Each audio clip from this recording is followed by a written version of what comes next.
I want you to forget everything you think you know about making money. Seriously, that whole work harder, get richer thing, it's a total lie. Actually, when it comes to investing, it might be the fastest way to lose everything. And I'm going to show you exactly why.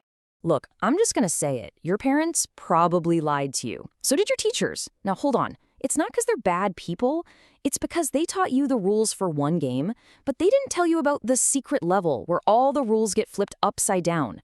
And that's where we're going today. Think about it. In the real world, effort equals results, right? If you study more, you get a better grade. If you practice more, you get better at sports. Simple. But the stock market? Oh, man, it's like bizarro world. It's this weird, upside-down place where the more you work, the more you frantically click and trade, the less money you end up with. How is that even possible? Well, we're about to find out. Okay, let's get into it. It's time to absolutely demolish this hustle culture myth when it comes to investing. This one idea is quietly and systematically destroying people's savings. You ready for this? I want you to picture a tiny little hamster in a wheel.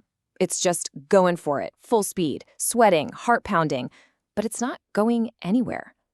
That, my friend, is the average investor. Now picture Warren Buffett. What's he doing? He's sitting in a comfy chair, reading, maybe sipping a cherry Coke, and he's making billions. So what's the difference? What's his big secret? It's not what you think. Believe it or not, the entire secret to his success can be explained with something you've got in your house right now, probably in your shower. It's just a simple bar of soap. And this is where things get really, really interesting.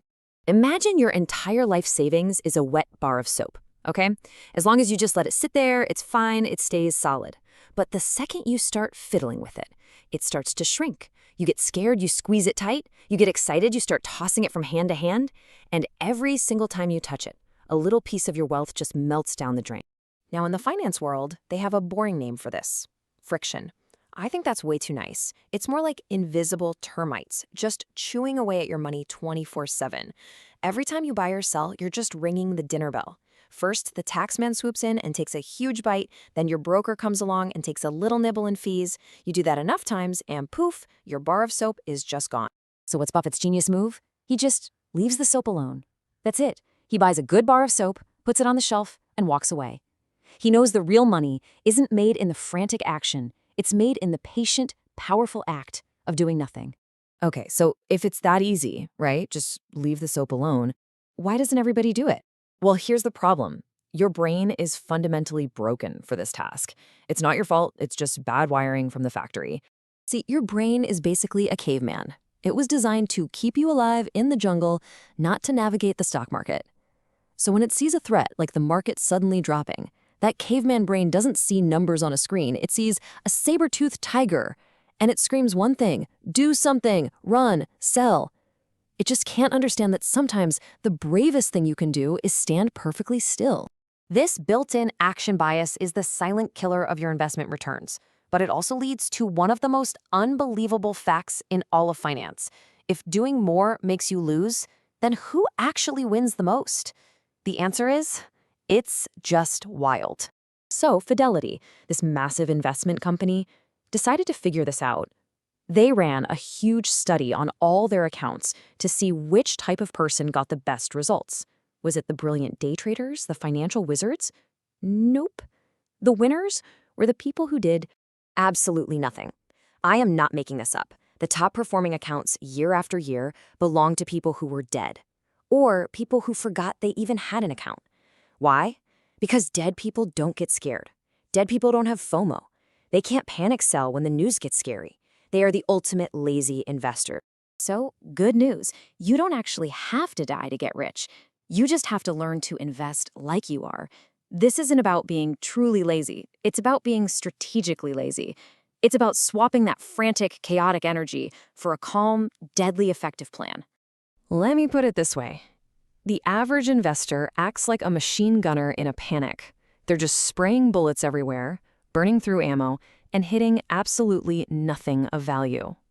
Warren Buffett? He's a sniper. He lies in wait for days, months, even years. He's patient.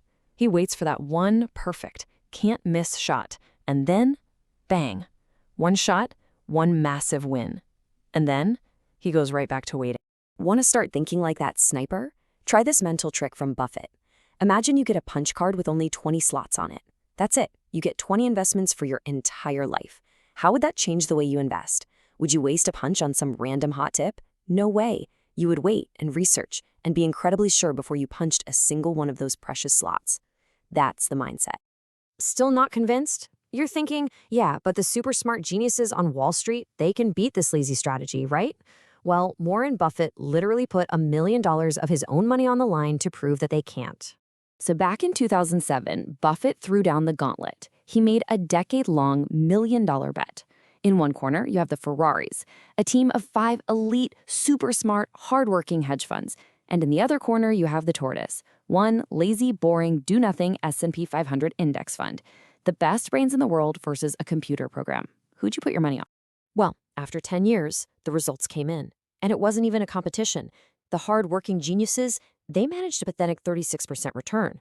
The lazy Tortoise fund, a staggering 126%. The lazy strategy didn't just win, it absolutely humiliated them. And why?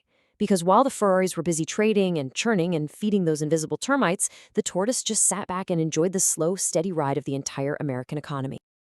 So look, the math is undeniable. Being lazy wins. But knowing that is the easy part. The real battle, the thing that will actually make you wealthy, is mastering the psychology. Your real superpower isn't finding the next hot stock. It's the emotional strength to do nothing. First, you've got to survive the envy phase. Your buddy from college is posting on Instagram about some meme coin that just went to the moon, and your boring fund is just chugging along. Every bone in your body, every neuron in your brain is screaming at you, "You're an idiot. Do something." Resisting that feeling, man, it's like torture. But then it gets worse. You enter the terror phase.